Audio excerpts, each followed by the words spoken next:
Bonjour chers auditeurs, ici Éric Lantier au microphone et bienvenue à ce tour d'horizon du 1er mars 2018. Aujourd'hui, il va être question de la publication de mon livre intitulé « Ma vision du Québec ». Et oui, mesdames et messieurs, ce livre paraîtra sous presse, il sera publié bientôt, et oui, dès l'automne 2018.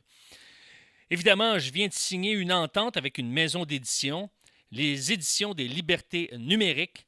Eh bien, je suis bien content de pouvoir entreprendre ce projet-là avec cette maison d'édition parce que je vais pouvoir vous communiquer, vous faire part de ma vision du Québec. Il s'agit d'un ouvrage sociopolitique, vous me connaissez, c'est ce qui me passionne, ce qui m'intéresse. Pourquoi? Pourquoi l'environnement politique m'intéresse, me passionne? Eh bien, c'est parce que justement, j'ai une vision.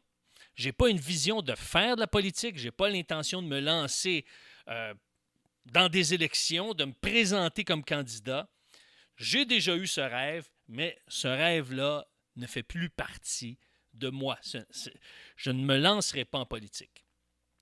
Mais pourquoi je veux faire part de ma vision sociopolitique du Québec? Pourquoi? Parce que ça a une incidence sur notre mode de vie. En tant que chrétien, en tant que gens de foi, en tant que citoyens de bonne foi, les politiciens ont un rôle à jouer sur notre mode de vie. Effectivement. Et vous allez me dire, oui, mais dans la Bible, on ne nous encourage pas à s'impliquer en politique ou à faire de la politique. Écoutez, il y a des hommes et des femmes qui ont joué un rôle important. Dans l'Ancien Testament, il y a Moïse, il y a Joseph, il y a Daniel, il y a Esther, qui ont joué un rôle d'influence. Et ce rôle d'influence-là a permis au peuple de Dieu de faire sa place et d'entrer dans sa mission. Vous allez me dire, oui, mais ça dépend de la souveraineté de Dieu. Définitivement. Mais il a utilisé des gens qui ont été placés au bon endroit et au bon moment. Dans le Nouveau Testament, vous avez l'apôtre Paul, vous avez même Jésus qui était en contact avec des dirigeants politiques. Et on voit justement sa posture, comment il réagit, comment il répond à ces hommes d'État, à ces politiciens, à ces gens qui étaient là pour gouverner la nation. Maintenant, cet ouvrage-là, ce n'est pas un ouvrage d'évangélisation. Je ne citerai pas de passage biblique. Pas que je suis contre qu'on doit le faire, mais je vous dis juste l'orientation de ce livre-là. Et donc, ça s'adresse aux citoyens de bonne foi, et c'est un ouvrage pour susciter des discussions avec les gens de notre entourage.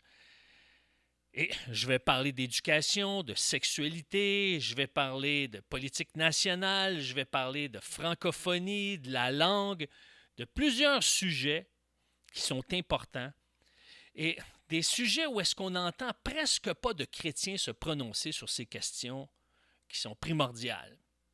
Et c'est pour ça que j'espère que cet ouvrage va susciter chez vous des discussions, va amener des débats, va pousser la société québécoise à réfléchir et surtout à ce qu'en tant que Québécois, on puisse prendre notre place pour protéger nos libertés et nos droits. Il y a un autre livre que je suis en train de rédiger. Eh bien, c'est le livre sur le combat de mon épouse contre l'anxiété.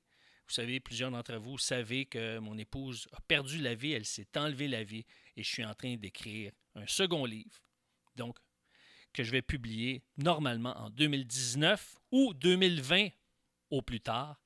Et j'espère que ce livre-là, qui va être dans un tout autre registre, saura justement convaincre des gens de l'importance de la maladie mentale et les incidences que ça a sur le suicide. Sur ce, chers auditeurs, eh bien, je vous tiens au courant de tous les détails concernant ma vision du Québec et je vous dis à la semaine prochaine. Au revoir.